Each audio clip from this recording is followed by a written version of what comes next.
Oke, teman-teman sekalian, jadi hari ini kita akan membahas topik yang sangat seru banget dan lagi happening, khususnya di Indonesia. Jadi, teman-teman sekalian pasti udah sering mendengar mengenai program Makan Bergizi Gratis atau MBG yang dicanangkan oleh Presiden Prabowo dan juga kementeriannya, di mana ini merupakan suatu tujuan untuk bisa menggalakkan tujuan nasional untuk mencapai Indonesia Emas di tahun 2045. Salah satunya itu adalah untuk meningkatkan status gizi nasional. Nah, program ini telah dilaksanakan sejak tanggal 2 Januari tahun 2025, di mana banyak sekali masyarakat umum serta masyarakat golongan tertentu yang memberikan opini melalui sosial media, memberikan opini dalam bentuk yang positif ataupun dalam bentuk yang dalam bentuk yang negatif seperti kritikan segala macam karena dianggap mungkin kurang efektif segala macam. Nah, pada kesempatan kali ini Senyum Anak berkesempatan untuk menghadirkan seorang narasumber yang sangat luar biasa. Beliau merupakan teman saya sendiri. Kita ada di satu kampus sebelumnya. Beliau merupakan runner up dari Duta Anak Kabupaten Bangli dan juga runner up 4 Jegek Bangli tahun 2024, di mana beliau ini juga memiliki passion dan juga keinginan untuk dapat berkontribusi khususnya menyuarakan mengenai anak-anak, kesejahteraan anak dan segala macam. Langsung aja kita sambut Kak Echa. Halo Kak, gimana kabarnya? Kok Kak Echa sih jadinya? Echa, gimana kabarnya? Halo Kak Koko, halo Kak Santika. It's okay. Jadi kabar hari ini Echa sehat banget dan sangat luar biasa diberikan kesempatan untuk sharing hari ini ya. Apalagi kita berbincang-bincang terkait anak, di mana anak sebagai generasi muda ke depannya. Iya benar. Nah jadi Echa, aku panggilnya Echa aja ya karena kan kita ya seumuran lah, kita anggap aja kita seumuran. Jadi gini Ca, jadi salah satu tujuan dari kita berbincang-bincang kali ini tentunya selain kita mau berdiskusi mengenai program Makan Bergizi Gratis, cuman kita juga akan berbicara mengenai dampak dari program bergizi ini tuh untuk anak-anak. Karena seperti yang kita tahu, kalau kita berbicara masalah makanan ini kan salah satu hal yang dapat berkontribusi terhadap pertama gizi dari anak-anak itu sendiri yang dapat mendukung mungkin kognitifnya mereka, nanti berpengaruh ke kecerdasan segala macam. Nah, sebelum kita lebih lanjut membahas mengenai program ini, menurut Echa sendiri gimana sih pandangannya mengenai program ini? Ini efektif apa enggak sih sebenarnya? Baik, berbicara terkait program kakak ya, tentu saja program itu memiliki dampak yang positif dan tentu saja ada tantangannya.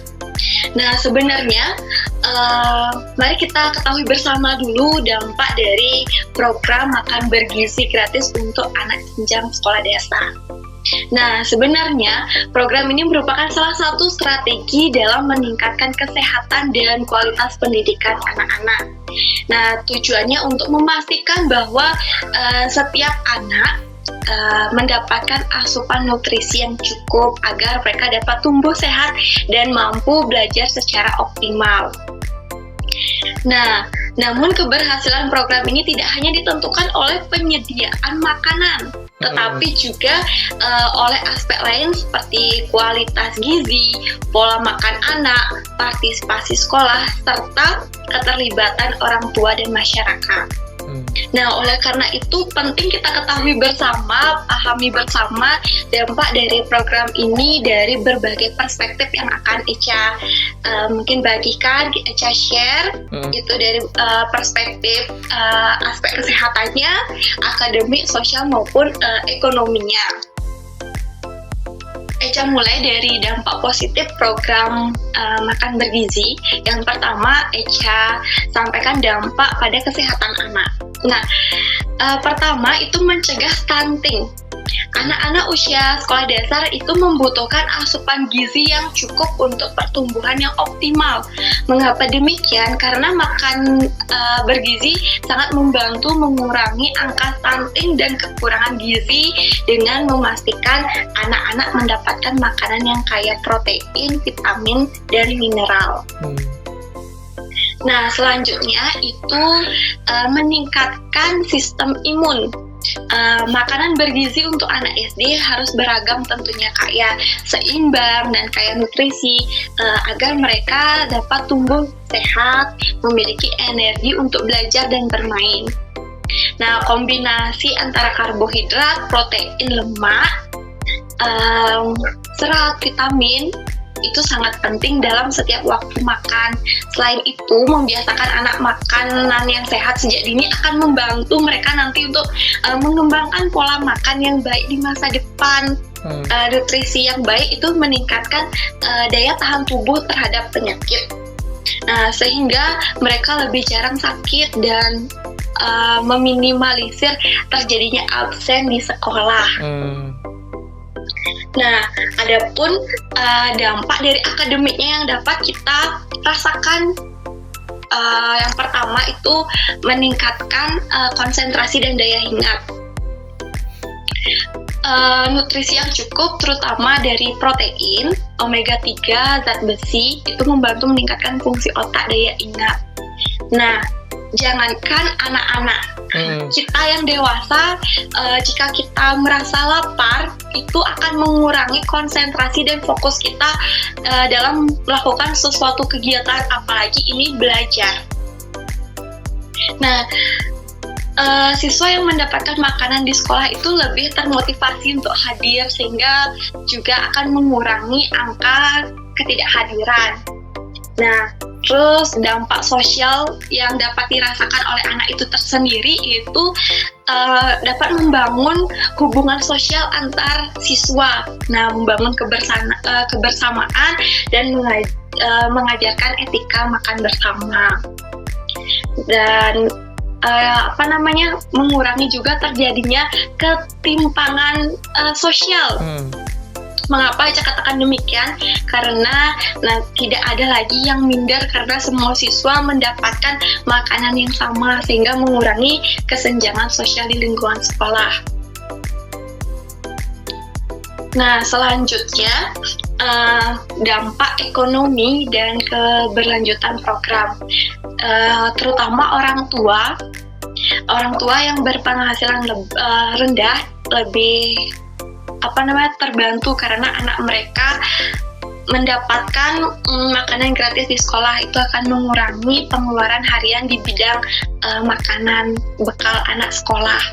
Dan jika program ini melibatkan petani dan produsen pangan lokal, maka dapat membantu meningkatkan pendapatan mereka serta menciptakan rantai ekonomi yang berkelanjutan. Nah, dan dampaknya yang positif satu ini itu juga investasi jangka panjang. Mengapa Eca katakan investasi jangka panjang? Karena anak-anak yang sehat dan cerdas akan menjadi generasi yang produktif di masa depan, Kak. Nah, sehingga program ini merupakan investasi dalam membangun sumber daya manusia jangka panjangnya. Sebenarnya luar biasa dari program ini. Namun, setiap program yang baik tentu saja akan menghadapi sebuah tantangan dalam implementasi program. Nah, ada pun beberapa hal yang dapat Eca sampaikan tantangannya.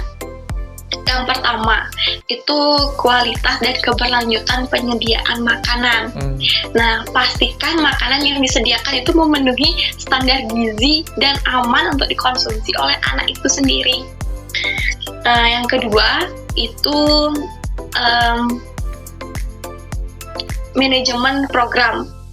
Yang dimaksud di sini adalah logistik dalam penyediaan makanan harus berjalan lancar, termasuk penyimpanan, transportasi, dan penyajian di sekolah. Nah, partisipasi orang tua juga dibutuhkan. Dan adapun pendanaan ini penting. Program ini harus memiliki sumber pendanaan yang stabil, Kak, dan regulasi yang mendukung agar dapat berjalan dalam jangka waktu yang panjang.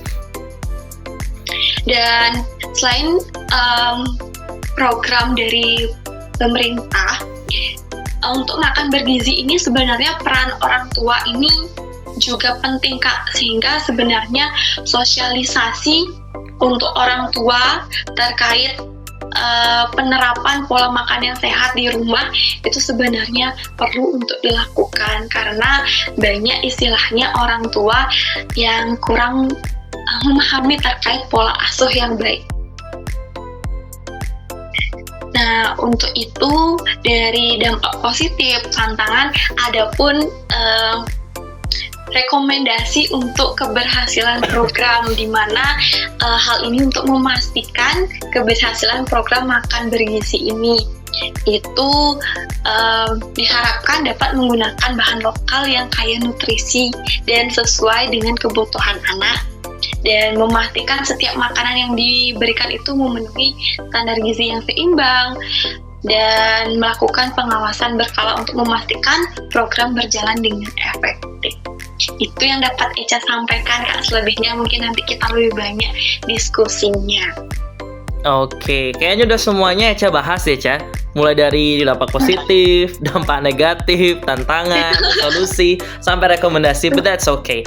Nah, jadi seperti yang udah dijelaskan tadi ya sama Echa, sebenarnya aku sendiri dulu juga sebenarnya Kak juga tergabung dalam Forum Anak Daerah, Cak, di Kabupaten Gianyar. Jadi kita juga punya divisi yang memang fokus terhadap kesejahteraan anak. Jadi kita memang melaksanakan berbagai riset, studi, bekerja sama dengan pemerintah lokal untuk bisa memastikan sebenarnya masalah gizi yang terjadi ini apa sih yang bisa kita kontribusikan.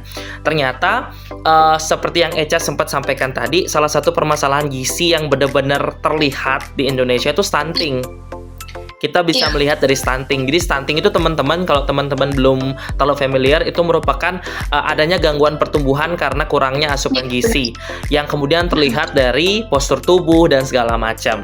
Nah, di Indonesia, Ca, setahu Kakak dulu itu Kak sempat research, jadi sudah ada penurunan persentase dari anak-anak yang mengidap stunting, ada penurunan persentase khususnya di era pemerintahan Presiden Jokowi.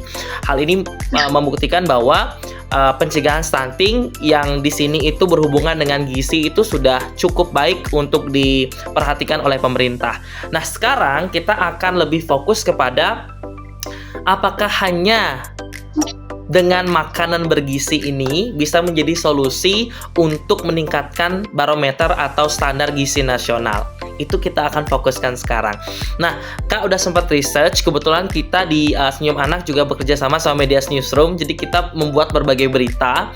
Jadi ada banyak banget isu problematika yang akhirnya bermunculan setelah Presiden Prabowo dan juga kementeriannya berupaya untuk menerapkan program ini, yang dalam tanda kutip atau dalam garis bawah mungkin programnya dipikirkan, cuman menurut Kakak sendiri belum dievaluasi dan juga dicanangkan dengan matang seperti itu, karena lebih baru ke trial aja sebenarnya, belum full bisa diterapkan gitu. Contohnya, jadi pemerintah itu katanya mengalokasikan anggaran sebesar 71 triliun pada awal program ini di tahun 2025. Ternyata setelah dianalisis kembali dari Badan Gizi Nasional, hal itu masih kurang. Jadi dibutuhkan 100 triliun lagi untuk bisa memastikan makanan itu bisa didistribusikan dengan kualitas yang baik. Ini udah pasti masalah dong, Cak ya. Tadi kamu nyebutin logistik dong, itu masuknya ke logistik. Habis itu ada permasalahan lain, misalnya ada kasus keracunan makanan. Yang ini juga sempat kita liput. Keracunan makanan itu terjadi di Sukoharjo, Jawa Tengah. Jadi puluhan anak ini keracunan makanan. Sampai Badan Gizi Nasional juga memberikan pernyataan terkait permasalahan ini. Nah, kalau menurut Echa sendiri sebagai duta anak nih, sebagai individu yang memang memiliki passion untuk menjamin kesejahteraan anak seperti itu ya, atau mungkin berkecimpung di organisasi tersebut. Menurut Echa, seberapa penting sih kita bahas makanan untuk memastikan gizi itu tuh optimal gitu? Penting nggak pemerintah itu mencanangkan program ini sebenarnya? Atau kita bisa alokasikan dananya ke hal lain yang lebih oke? Misalnya kesehatan mungkin, atau mungkin hal-hal lain, pendidikan mungkin gitu. Kenapa harus makanan sih sebenarnya, Cak? Baik, terima kasih Kak. Kalau dari pandangan Echa tersendiri, Eca setuju dengan program ini jika seperti yang Eca sampaikan tadi, bahwa dipastikan kembali bahwa makanan yang disediakan memenuhi standar gizi dan aman untuk dikonsumsi. Nah, dengan demikian, jika memang istilahnya ini Eca lebih pro ya ke program ini, karena seperti yang Eca sampaikan tadi. Nah, untuk meminimalisir terjadinya seperti berita keracunan makanan tersebut, ya, maka penting sekali ahli gizi masuk hal ini untuk memastikan makanan yang diberikan kepada anak-anak itu memang memenuhi standar gizi, Kak. Ya, karena jika memang makanannya kurang bergizi, tanpa makanan apapun kegiatan yang akan kita rasakan itu sulit, Kak, untuk menjalaninya. Karena seperti yang saya sampaikan tadi, fokus itu sudah tidak ada ketika kita ingin melakukan kegiatan. Jangankan anak kecil, kita yang dewasa rasa kayak lapar tuh udah dikit-dikit marah. Jadi kalau anak-anak merasa kayak gitu, dia bakal dominan untuk mengganggu temannya. Jadi timbullah pembulian dan lain sebagainya. Dari rasa tersebut timbullah beberapa permasalahan nantinya, Kak. Oke. Jadi sama kayak gini ya, bukan pepatah sih, aku sempat baca di internet, kalau misalnya logistik kita kurang, asupan makanan kurang, logikanya nggak jalan. Kayak gitu ya. That's a good point though. Jadi sebenarnya seperti yang Eca sampaikan, butuh ahli makanan yang istilahnya mungkin badan gizi ya, yang punya akses untuk ahli makanan, bisa lebih memperhatikan dari segi makanan apa yang mungkin cocok untuk diedarkan dan segala macam, atau lebih diperhatikan lagi kualitas dan sanitasi makanannya, higienitas makanannya, seperti itu, Ca, ya, agar program ini tuh lebih bisa istilahnya meminimalisir dampak negatifnya, khususnya karena soalnya kita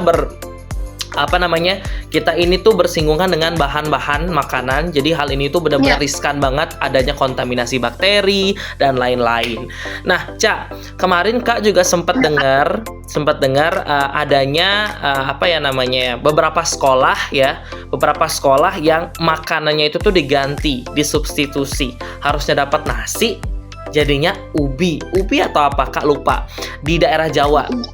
Seperti itu. Habis itu ada juga, ini entah korupsi atau entah baru penemuan saja ya, Kak sempat baca, jikalau ada sebuah daerah atau sebuah wilayah ya, yang seharusnya anggaran untuk makan bergizi itu 15.000 atau 12.000, tapi ternyata hanya dianggarkan 8.000.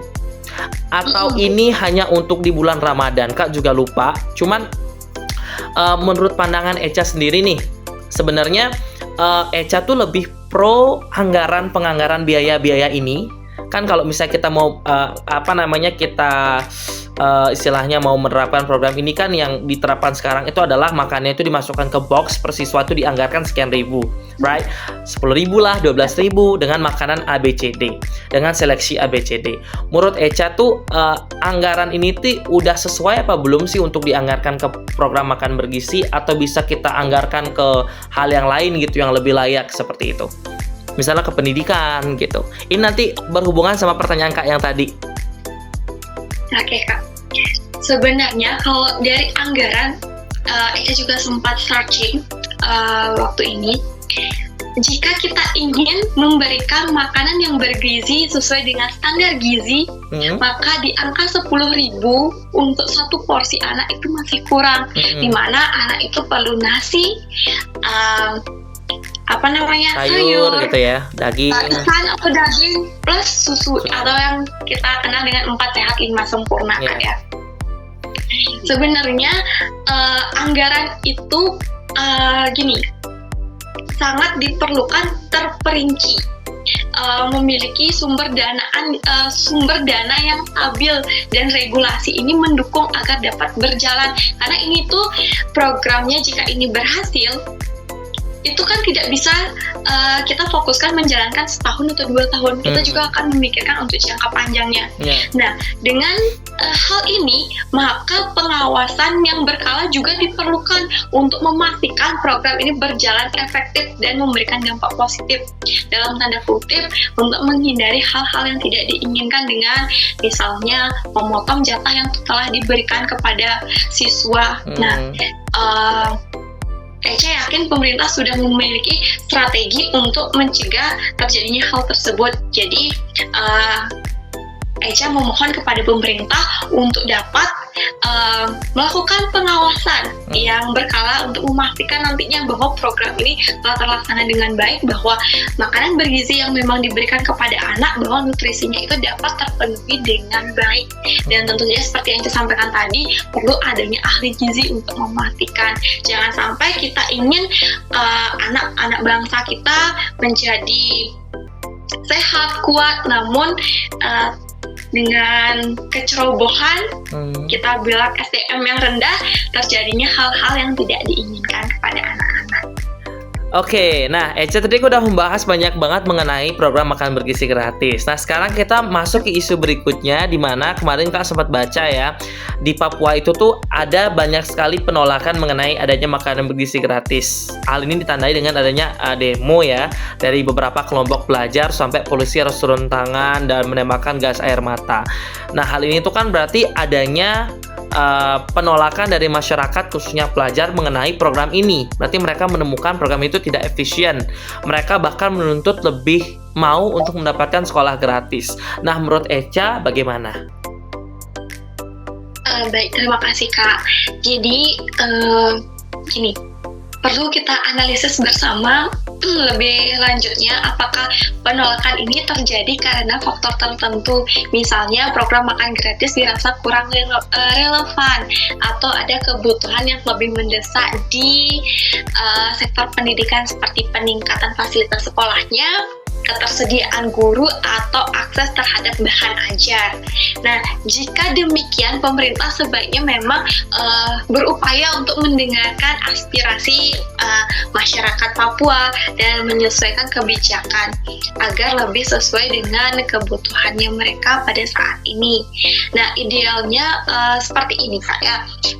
Menurut pandangan Eca, idealnya itu pendidikan dan pemenuhan kebutuhan dasar seperti makanan tidak perlu saling bertentangan istilahnya. Makan gratis dapat mendukung anak-anak agar lebih sehat dan siap belajar, sementara pendidikan tetap menjadi prioritas utama. Nah, namun kebijakan ini lebih holistik dan berbasis kebutuhan lokal untuk menjadi solusi terbaiknya. Itu sih Kak tanggapannya Eca. Oke, jadi istilahnya lebih ke core mungkin ya. Istilahnya pemerintah juga memikirkan solusi terkait pendidikan, karena seperti yang Eca jelaskan di awal tadi, untuk mendukung adanya peningkatan kualitas pendidikan Indonesia dari segi sumber daya manusia, itu diperlukan orang yang memiliki gizi yang baik. Jadi mungkin core-nya adalah pemerintah mencanangkan program makan bergizi gratis untuk memperbaiki kebutuhan dasar, dalam hal ini adalah asupan bergizi. Seperti itu Caya maksudnya ya? Iya. Oke. Benar sekali Kak. Namun dengan adanya kejadian seperti di Papua ini juga perlu adanya penyesuaian kebijakan, prioritasnya di tempat ini seperti apa, di tempat ini seperti apa gitu. Jadi tidak ada seperti yang disampaikan itu kesenjangan sosialnya. Nah, menarik, Ca. Jadi istilahnya hal ini yang juga banyak dibahas oleh masyarakat, di mana kayaknya program ini tuh nggak sesuai deh diterapkan di sekolah A. Kok kayaknya program ini tuh lebih sesuai diterapkan di daerah pelosok, atau mungkin sekolah yang mungkin masih memiliki kelompok masyarakat yang notabene belum makmur dari segi ekonomi, dan juga untuk memenuhi kebutuhan primer, which is dalam hal ini makanan, masih kurang. Seperti itu Caya. Jadi mungkin pemerintah harus bekerja keras untuk melaksanakan analisis lah ya, lebih dalam analisis mengenai geografis, daerah mana yang cocok untuk diterapkan makanan bergizi gratis, dan juga tentunya harus juga adanya prioritas dalam hal pemenuhan kebutuhan lainnya yang dalam hal ini adalah pendidikan, seperti yang Eca bilang tadi. Jadi harus bisa berjalan secara berkesinambungan. Jadi tidak yang ini lebih diprioritaskan atau yang ini nggak terlalu diprioritaskan, harus sama-sama diprioritaskan. Oke, very good. Nah, Ca, kan tadi kita udah membahas banyak penolakan yang terjadi, right? Di Papua lah, habis itu sekarang ada petisi di mana kayak kan adalah sekarang beberapa banyak lapisan masyarakat yang merasa bahwa program itu tidak efektif. Ditambah lagi dengan adanya anggaran ya, efisiensi anggaran yang memang terjadi di berbagai bidang, khususnya di bidang pendidikan mungkin. Kalau pendidikan sih tidak terlalu ya, mungkin di beberapa bidang lainnya yang tentunya mungkin akan dialihkan ke program ini atau dialihkan ke program lain. Kak juga kurang tahu itu. Cuman masyarakat tuh cenderung berpikir bahwa adanya efisiensi anggaran sampai pengunduran berbagai program penting dan krusial tuh karena hadirnya program makan bergizi gratis. Nah, menurut Echa sendiri, dari banyaknya penolakan yang terjadi, apakah pemerintah harus melanjutkan program ini atau pemerintah itu stop aja program ini dan ikutin kemauan masyarakat? Karena kan di negara demokrasi kita semua bekerja untuk rakyat, seperti itu. Menurut Echa gimana? Baik, kalau pandangan Echa, pemerintah di Indonesia khususnya telah menunjukkan komitmen dalam melanjutkan program makan bergizi atau yang kita kenal dengan MBG ya. Nah, program ini dirancang untuk meningkatkan status gizi dan kesehatan anak-anak yang pada gilirannya diharapkan dapat menunjang prestasi pendidikan mereka sebenarnya. Nah, pada 17 Februari 2025 memang pemerintah mulai implementasi program MBG di Papua, menandai langkah konkret dalam pelaksanaannya. Selain itu, pemerintah Kabupaten Jayapura juga telah melakukan uji coba program ini di tahun 2024 dan berencana akan memantapkannya pada awal 2025. Dengan adanya dukungan terhadap program ini, juga didatangkan berbagai tokoh masyarakat agama di Papua, Kak. Mereka menilai bahwa program BMG ini merupakan investasi penting untuk masa depan anak-anak Papua, membantu meningkatkan gizi dan kesehatan yang esensial bagi keberhasilan pendidikan mereka. Namun terdapat pandangan yang menekankan bahwa selain program MBG, peningkatan akses dan kualitas pendidikan di Papua juga harus menjadi prioritas. Beberapa pihak berpendapat bahwa masalah seperti kurangnya tenaga pengajar dan fasilitas pendidikan yang memadai perlu segera diatasi untuk mencapai kesejahteraan masyarakat Papua secara menyeluruh. Sebagai generasi muda nih Kak ya, penting banget untuk kita dapat berpikir kritis untuk menanggapi hal seperti ini. Nah, yang pertama itu kita dari individu itu perlu adanya peningkatan kesadaran dan empati, di mana kita harus memahami alasan dibalik keputusan yang diambil. Apakah itu karena kurangnya fasilitas dan akses terhadap guru seperti yang terjadi di Papua. Dengan memahami kondisi mereka, kita bisa lebih peduli dan tidak langsung menghakimi. Itu sih Kak dari Echa. Oke. Berarti mungkin kalau dari jawaban Echa itu mungkin dapat kita simpulkan bahwa program ini tuh tetap bisa berjalan seperti itu ya, tetap berjalan. Iya. Jadi pemerintah itu hanya butuh untuk menganalisis saja dan juga membentuk kebijakan yang lebih pro rakyat atau mungkin pro dengan keadaan yang memang akan diterapkan program itu. Misalnya kalau di Papua ya pro dengan keadaan di sana. Habis itu juga memperhatikan aspek lain yang memang mendukung misalnya pendidikan dan segala macam. Jadi dari petisi yang disampaikan oleh netizen atau masyarakat umum mengenai adanya mungkin efisiensi yang dapat menimbulkan kemunduran program lainnya yang akan dialokasikan dananya ke program makan bergizi gratis sehingga program ini harus diberhentikan, itu mungkin kalau dari pandangan Echa sendiri itu Echa lebih setuju kalau program ini tetap dilaksanakan, tapi tetap ada moderation atau tetap ada pertimbangan sehingga program lainnya tidak tertinggal seperti itu. Seperti itu Kak Echa ya. Oke, that's cool. Ca, Kak punya satu pertanyaan dari internet, dari Instagram, karena tadi kita sempat share di Instastory polling pertanyaan online di mana teman-teman sekalian bisa memberikan pertanyaan terkait topik yang kita bahas hari ini. Sebentar, Kak Cia lagi, sekali lagi. Tadi ada satu masuk pertanyaan. Oke, let's see. Oke, ini pertanyaan agak sedikit kurang literal banget pertanyaannya, Ca. Tapi nggak apa-apa, kita tanggapi saja. Dari Ide Bagus Anom Chandrayana, apa saja makanan yang bergizi? Baik. Apa saja makanan yang bergizi? Kita akan bahas sedikit. Oke, Ca. Sebenarnya kalau kita berbicara makan yang bergizi itu sebenarnya nasi ya, maksudnya 4 sehat 5 sempurna lah istilahnya sebenarnya. Di sana tuh ada karbohidrat, ada protein, right? Ada serat gitu. Dan lain-lain. Benar sekali, Kak. Makanan yang bergizi itu benar seperti yang Kakak sampaikan. Kalau tidak salah di awal juga Ica sempat membahas itu kombinasi antara karbohidrat, protein, lemak sehat, vitamin dan mineral yang sangat penting dalam setiap waktu makan.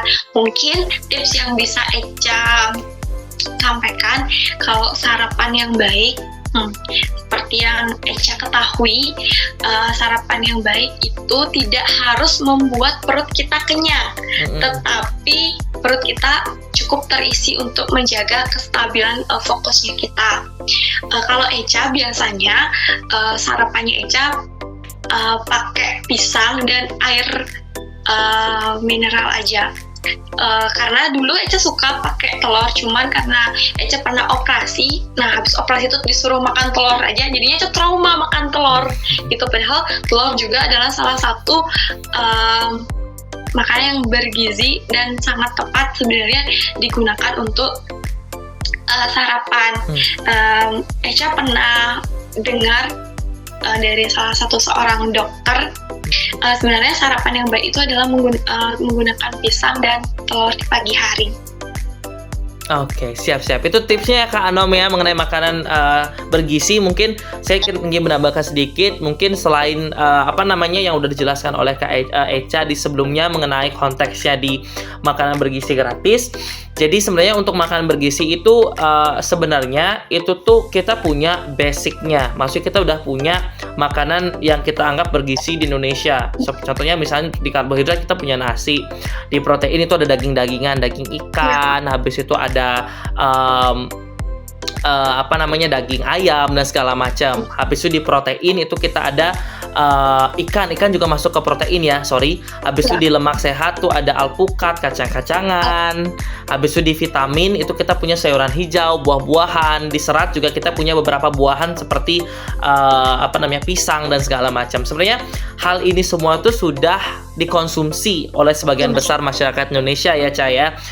Khususnya untuk program makanan bergizi gratis yang saya lihat juga beberapa kali saya juga mengikuti bagaimana wakil presiden kita Gibran datang untuk menengok pelaksanaan program makan bergizi gratis di beberapa sekolah. Saya lihat juga menu-menu makanan mereka juga sudah sesuai, istilahnya ada nasinya, ada sayurnya, ada buahnya, ada susunya. Itu juga sangat baik karena itu dapat istilahnya sesuai dengan standar gizi yang baik untuk memenuhi gizi dari anak-anak khususnya seperti itu. Jadi udah oke banget sih.